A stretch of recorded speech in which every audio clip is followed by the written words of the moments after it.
RealFansRealTalk.com, where Arthur Diamonds, Trip Young, and intern Tom for the white and black fans. Asia to Manhattan, I get all my facts from my bro Mark the Stats Man. If you're not tuned in, I recommend the CAT scan. And if your brain checks out, then you deserve a backhand. Sports, gossip, all the hot topics. RealFansRealTalk.com got it. They got the hottest bloggers. Is Jeremy Lin hurt? Well, log onto the site and you can hear it from them first. I'm talking about the latest. I'm talking about the greatest. Go check out the archives. Even tell a neighbor. Tell him Bobby sent ya. From spring to winter, tuning in should be the only thing on your agenda. Certified cosign, you know what I'm about, son. RealFansRealTalk.com. I'm out, what? Real fans, real talk. Real fans, real talk. RealFansRealTalk.com. RealFansRealTalk.com. Real fans, real talk. Real fans, real talk. RealFansRealTalk.com. RealFansRealTalk.com. Live on Real Fans Real Talk, joined by our special guest, the founder of Rapid Realty, Anthony Lolli. Good to have you on the program. Thanks for having me. And Carlos Angelucci. Correct. All right, well, good to have you on the program.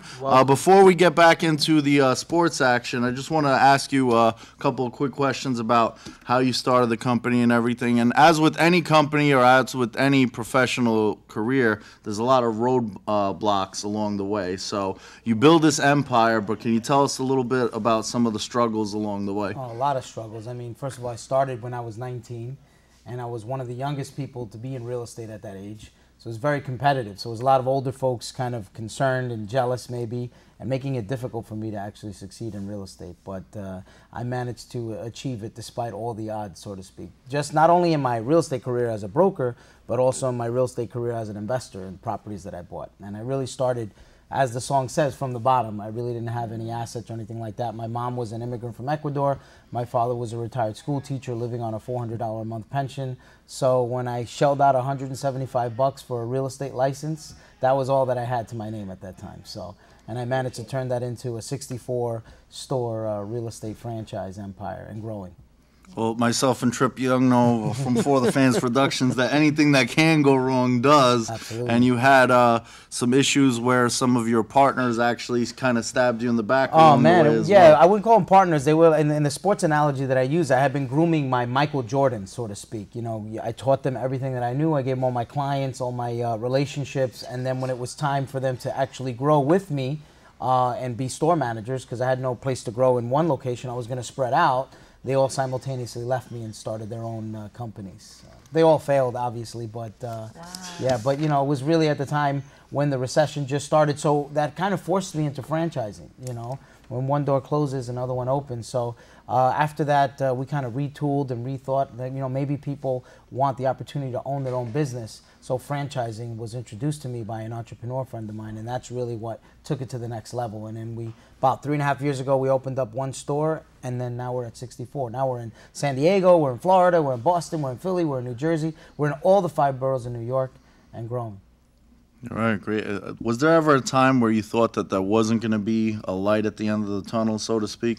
You know, you can't. When you're in the leadership business and people look up to you, you have to be the strongest man in the room. That's just really what it boils down to, because I happen to be in the career and opportunity business, and you can never falter, you can never break. You have to be that rock or that hard shoulder that people can rely on. So I was leading a lot of people. At the time, I had 150 people. When people left, I was down to like 25 folks. But those 25 folks really relied on my leadership, and most of the 25 are super, super successful nowadays. So how do you keep yourself motivated? You know, I look at a lot of inspirational leaders that are out there from all aspects, from sports figures to celebrities, to people that are artists in the music industry, to just regular entrepreneurs. But when I look at them, I don't look at for their success. I look at all the tough roads that they've had. You know, I look at all the tenacity that they've gone through. And I say to myself, man, they've gone through worse. As the saying goes, the man with no shoes felt bad for himself until he saw the man with no feet. So when I look at some of the stuff that they've gone through, I say, man, I feel like the luckiest guy in the world. So I've been blessed. I also look at all the positives that came out of business and the wisdom that you get. You know, sometimes a stabbing in the back just makes you a stronger person. It's like a cleansing system. You know, there's a quote. I prayed for God to get rid of my enemies, and I lost all my friends. So, and that's really the truth. You know, when you grow, if people are not strong enough to grow with you, then they shouldn't be a part of your life. And you'd be surprised at some of the new relationships you make in business and in personal that are more representative of who you are today. So you said that sports figures helped you kind of get motivated to get to where you are today. Are there any in particular that you can tell us about? Well, I mean, one of the most avid entrepreneurs is Magic Johnson, right? He has the Canyon Johnson Fund. He started, I had no idea, the guy owned over 20 Starbucks. Even before, Starbucks is not a franchise, but they actually licensed the rights for him, obviously the Magic Johnson movie theaters. And recently an article was published, I think he owns 220 Five Guys Burgers and Fries franchises. Wow. So our company is actually gearing ourselves towards attracting athletes because, as statistics show, 3 years after their retirement, most of them file for bankruptcy.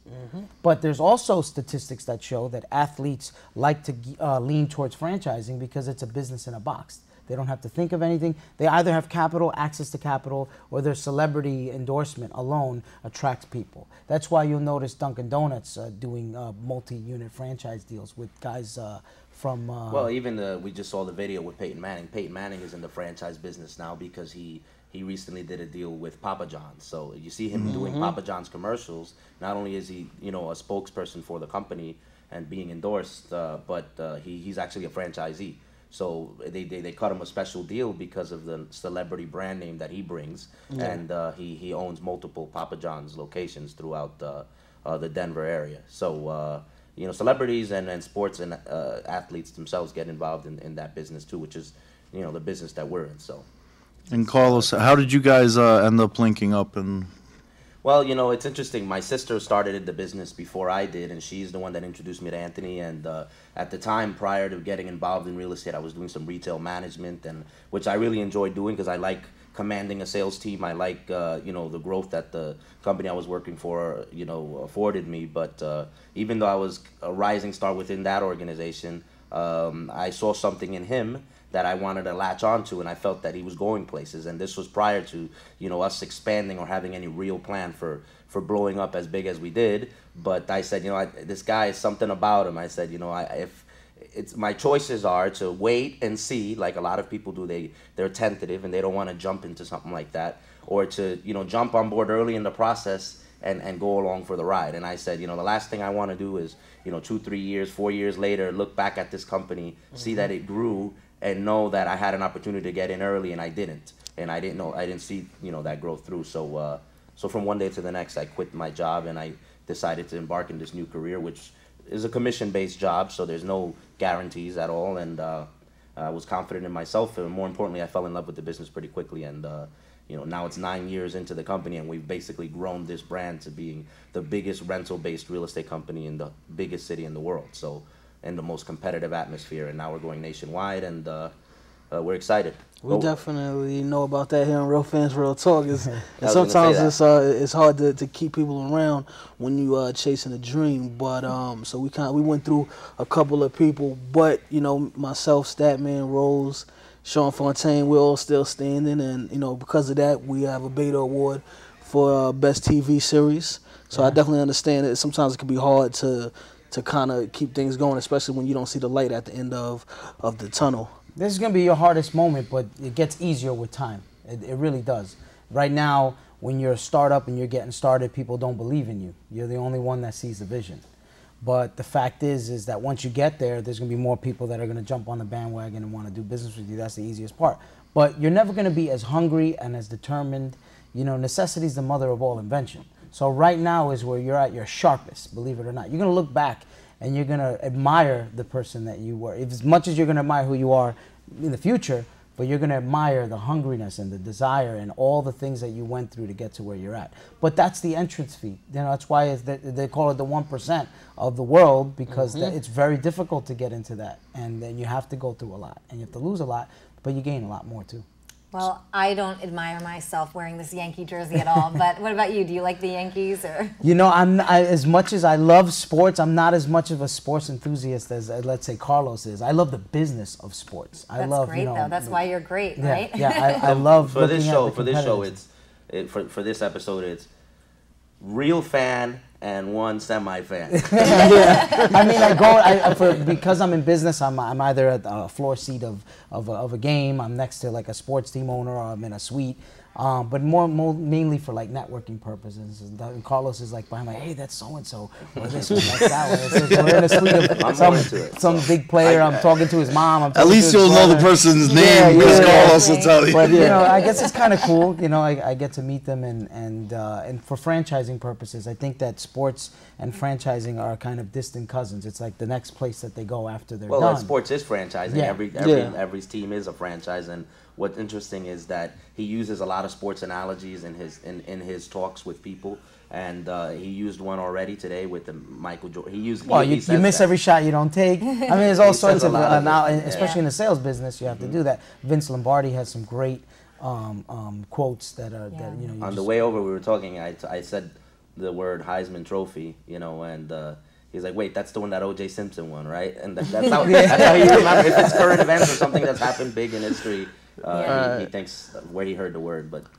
You know. That's really neat, though. I love that. So what's next for you guys? Are you just going to grow rapid, or is there another business venture like owning a sports franchise or something else out there? I'll let you take that one. You know what's interesting? It's always been a dream of mine to do something like that, but whose dream? I mean, it's many people's dream, right? But I had an idea, which actually looks like it's actually going to happen, not through us, but I figured maybe in the future we would own. Although I don't know that much about soccer, we're big Brooklyn guys.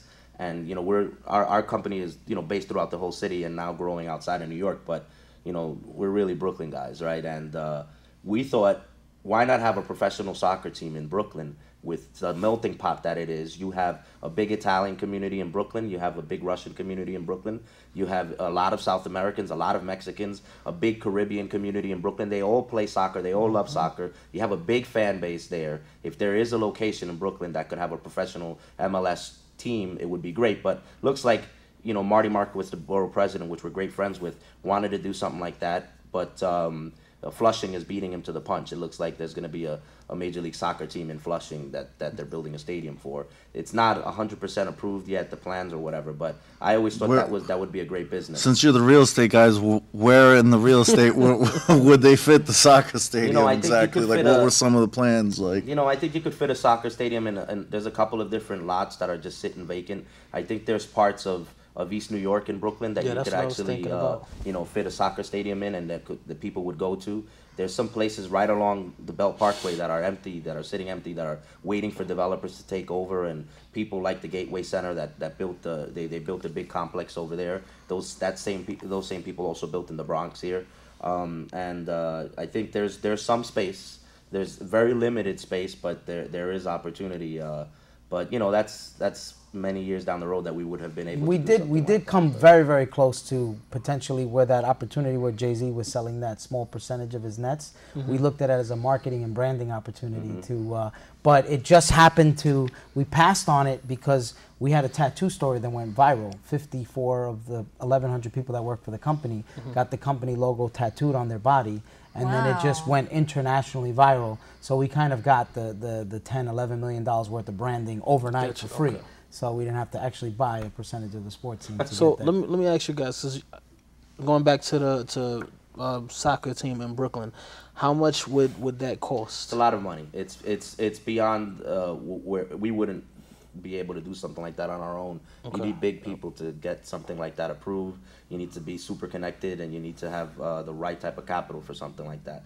We're calling my friend Mark Cuban. And I was just going to say the same thing. I was like, that's like Mark Cuban. But a business, as a business, I think it makes a lot of sense.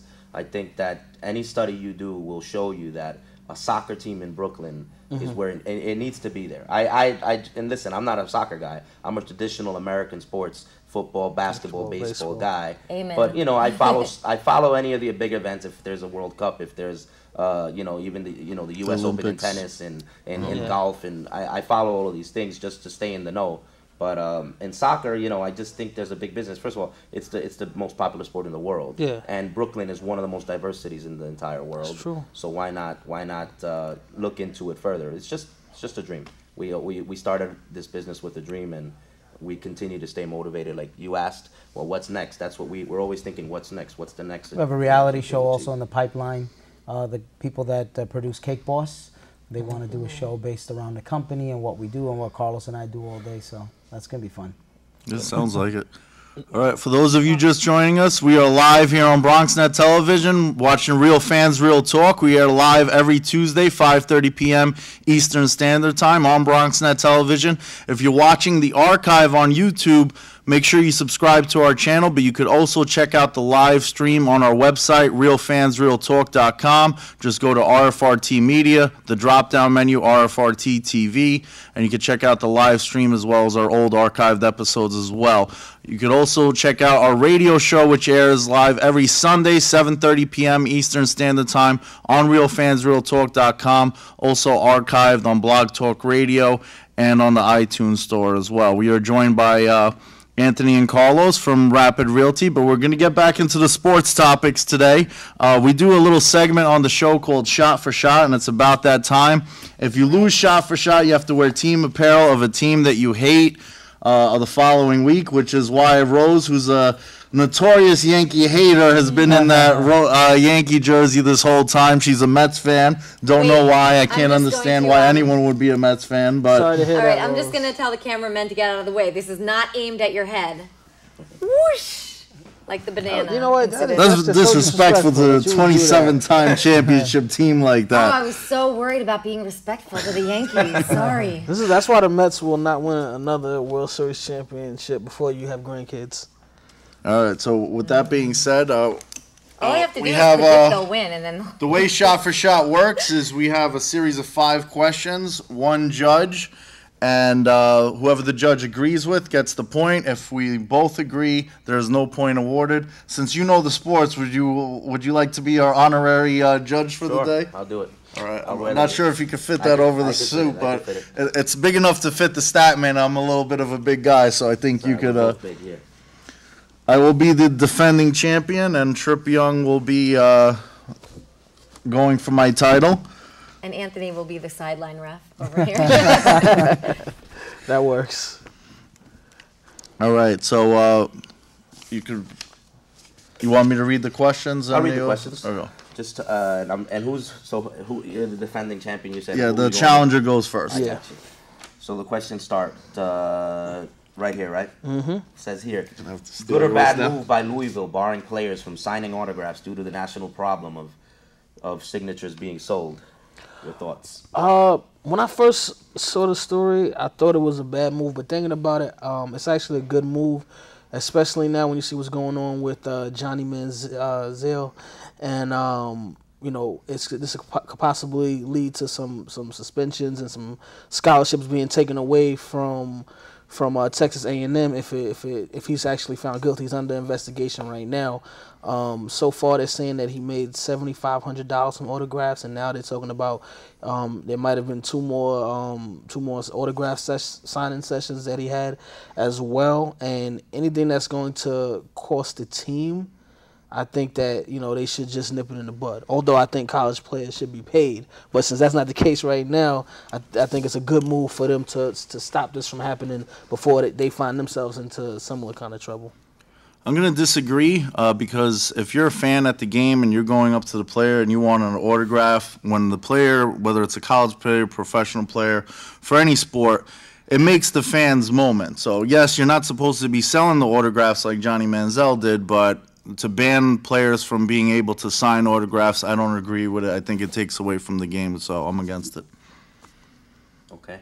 Now I judge at the end of this, right? No, Right now, that's it's one question by point for that question. question. For that question, it's very interesting. I think I'm kind of torn here because initially I would agree with it being a problem. Anything that hurts the team and anything that comes with sanctions that could come is a problem for me.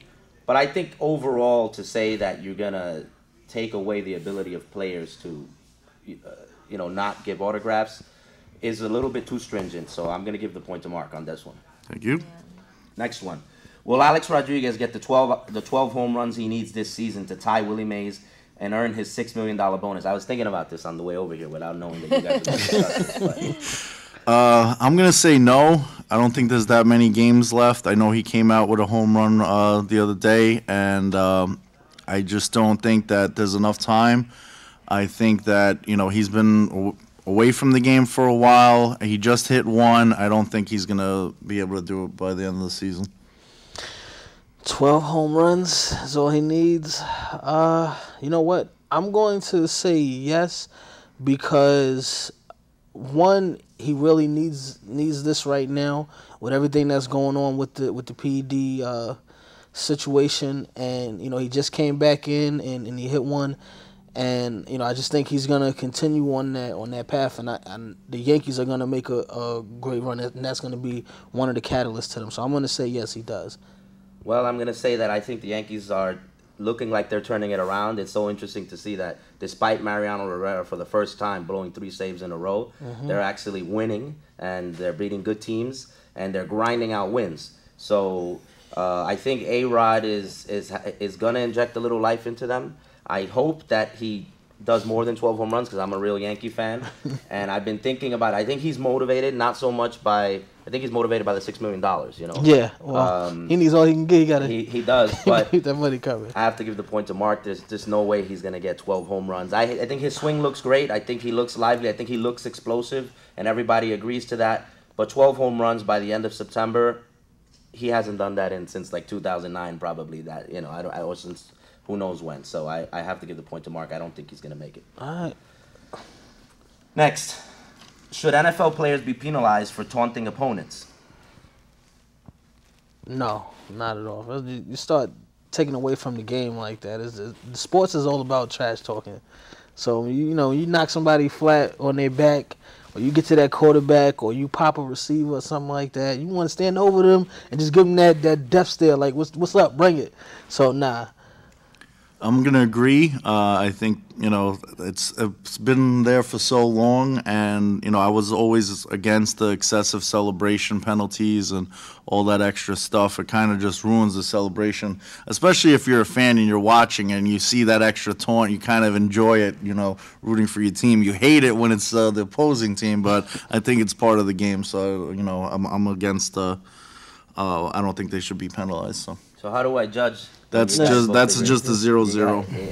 The score's still 2-0. You don't have to give a point on that one. A former NCAA official advised Texas A&M not to play Johnny Manziel if he's still under investigation for allegedly profiting off his autograph. Do you agree? I'm gonna say no. If he's still under investigation, I think he should still be able to play. Like, if A-Rod is going to be able to appeal and still be able to play, then if he's still under an investigation, I don't see there's any reason for him to be just because of, like, the legality of it, I guess. Just A-Rod is a perfect example. He appealed it. He's still allowed to play. If he's still under investigation, he should be allowed to play. Well, it's not even really about whether or not he should be allowed to play. It's whether or not the team wants to take the chance on having him play, and then he comes around and it's guilty, and now they have to vacate wins or potentially vacate a national title because he's taking money for these autographs. So I would have to disagree with you there, Statman. Very tough. I would say that, generally speaking, I would agree with Mark. However, if it's a fact that the team would have to vacate wins, it's so hard because there's nothing is a fact. It's under investigation, so you want your best player on the team. I mean, on the floor or on the field in this case. So I would say I have to still go with Mark because it's still under investigation. It's just my lawyered. It's just my opinion, and I just feel that if he's still under investigation, then you got to keep the guy on the field, and you run the risk, because here's the alternative is that you take him off the field and you're a much lesser team anyway, so you may still lose, and it can't be under investigation for that long. So you're talking what would it be, a game about or two? The third week of the season they should have a judgment on it. I think I roll the dice, but it's just that the facts show that he did this. So. Yeah.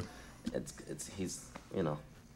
So if you think that he for sure did it, and you know that they're going to punish him for it, then you still think that he should be able to play, knowing that they Well, I think he should be able to play. I think it might be a poor decision to have him play in that situation if you think for sure that happened. So because I think ultimately you're probably going to win. I don't know what their schedule looks like, Texas A&M, but they have Alabama that third week, so that's who really was their first 2 weeks? That's more important. Rice, and I'm not sure the second opponent, but Alabama is in that third week. That's the game that everybody would be potentially worried about. Because I mean, think about the madness it would be if they took him out for the first 2 games while it's under investigation, and then they brought him in the third week to face Alabama. I mean, talk about a way to come back if he was found not guilty. But yeah, it's. You know, I just have to say, I was thinking about A-Rod as well in the beginning, and I was thinking that for sure, if A-Rod, you know, it's usually when you're appealed, you get to go home, whether you're like even on charge for murder or anything, you go home when you're like in the middle process there. But if they're going to take those wins away, that's an entire team that we're talking about. Something just fell. But yeah, so Tripp, you kind of swayed me there, but yeah, I'm not the judge, so. Yeah, I think, I don't know. After further review, I'm going with Tripp. Oh. You can't call the decision. The decision is made. There's no appeals here. It makes it more interesting. It makes the next question count. So let's go with that. Here's the judge, I guess. Okay, the last one. Later. The last one is, who should start at quarterback for the Bills this season? Kevin Cobb, E.J. Manuel, or Jim Kelly? No. Kevin Cobb or E.J. Manuel? You know what? I'm gonna go with the young kid, EJ Manuel. You know, I know he's obviously he's a rookie.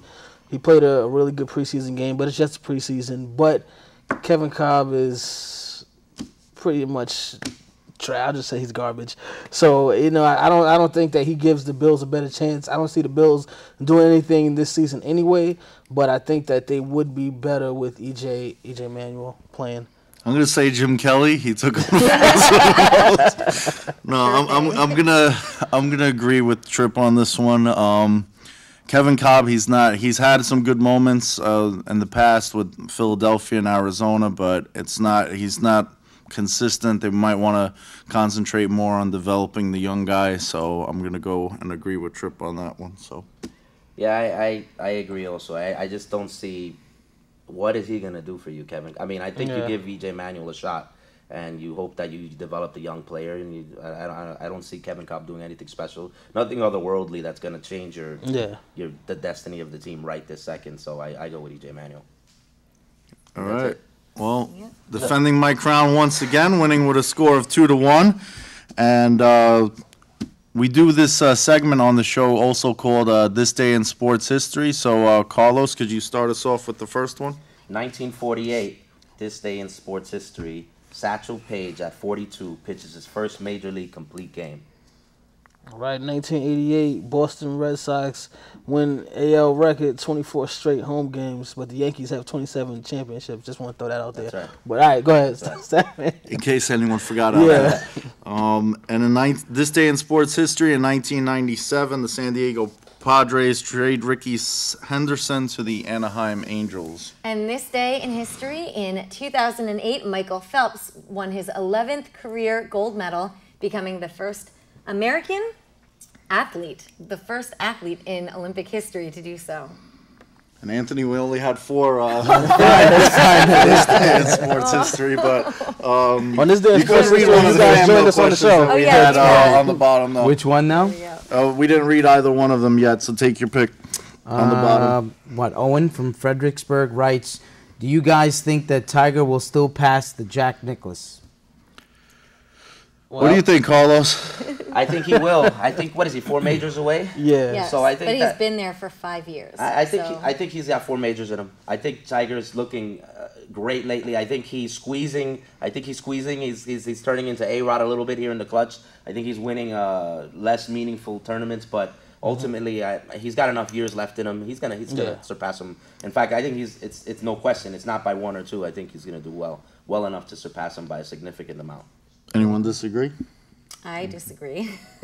I don't see it being possible. I think he's been stuck at number 14 for, like I said, the past 5 years. I think, Jack Nicklaus has been proven, he's on his 18th and he's still playing pretty well. I think that also, you can play through your 40s. There's 27 golf players who have been able to win majors in their 40s, but Tiger's pushing 38, and at the rate that he's going, it's going to take more than 5 years to get 4. That would be, if let's say he gets one this year, and every 5 years he gets one, it would take him 20 years to get those 4. If we did the math. Even though you said he had his girl problems before, he's coming. Yeah, he plays through his 40s, so he'll still be good. And you have to look at it as he's still at 38.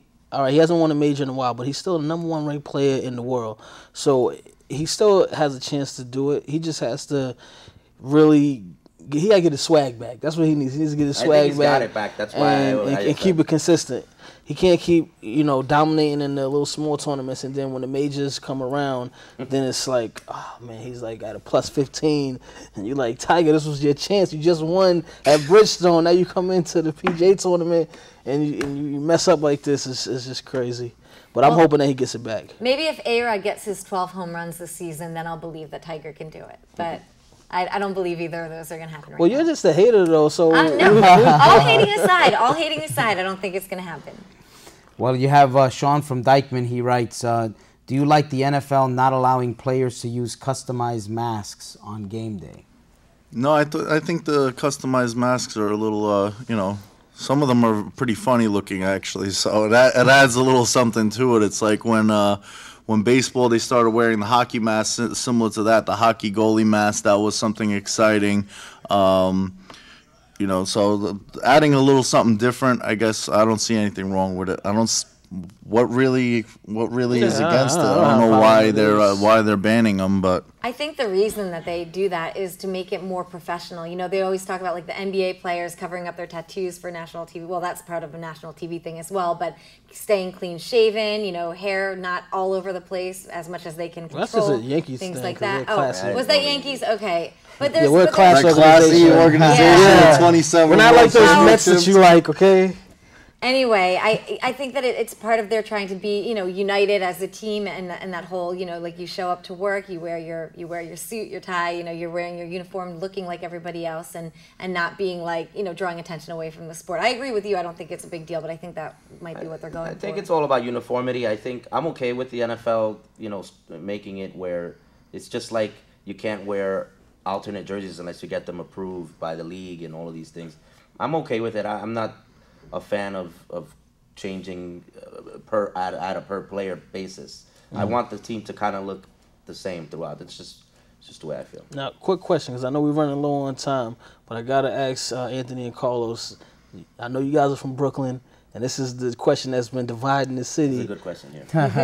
Knicks or Nets? Oh, man. Who y'all riding with? It was so difficult because the day the Nets and the Knicks were playing, we were sitting there front row First game that they played, next to Ratner, next to Bloomberg, and obviously Jay-Z and Beyonce were on the other side on the benches. But Carlos went and gave a high five to Tyson Chandler. Well, because Tyson Chandler, he had a follow-up dunk at the end of the game, and throughout the whole game, I was kind of like indifferent. I was cheering. See, I'm a big Knicks fan, so when you grow up a Knicks fan.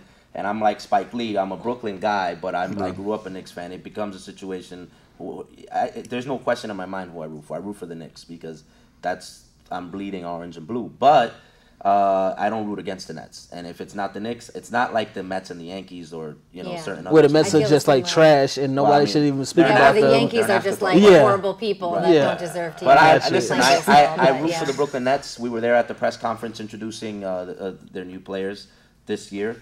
And but I'm a Knicks fan. I'm a Knicks fan through and through until they play. I mean, and I like the Nets until they play the Knicks. Okay. And you guys have a website that. Yeah, we have a couple websites. We have rapidnyc.com. That's for all your real estate needs, whether you want a career with us, or my personal website, anthonylolli.com, if you want to be inspired about being an entrepreneur or owning a franchise and just hearing about all the stories. Okay.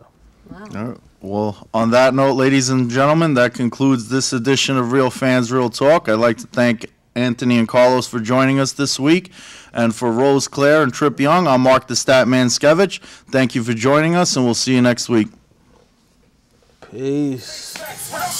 RealFansRealTalk.com Where Arthur Diamonds, Trick Young, and intern Tom. For the white and black fans, Asia to Manhattan. I get all my facts from my bro, Mark the Stats Man. If you're not tuned in, I recommend the CAT scan. And if your brain checks out, then you deserve a backhand. Sports, gossip, all the hot topics. Real fans, realtalk.com got it. They got the hottest bloggers. Is Jeremy Lin hurt? Well, log onto the site and you can hear it from them first. I'm talking about the latest, I'm talking about the greatest. Go check out the archives, even tell a neighbor, tell them Bobby sent ya. From spring to winter, tuning in should be the only thing on your agenda. Certified cosign, you know what I'm about, son. Real fans, realtalk.com, I'm out, what? Real fans, real talk, real fans, real talk. Real fans, realtalk.com. Real fans, realtalk.com. Nobody played it with more passion than Mike Singletary. Hey, baby, we're gonna be here all day. We're gonna be here all day, baby. I like this kind of party. I like this kind of party, baby. I can close my eyes today.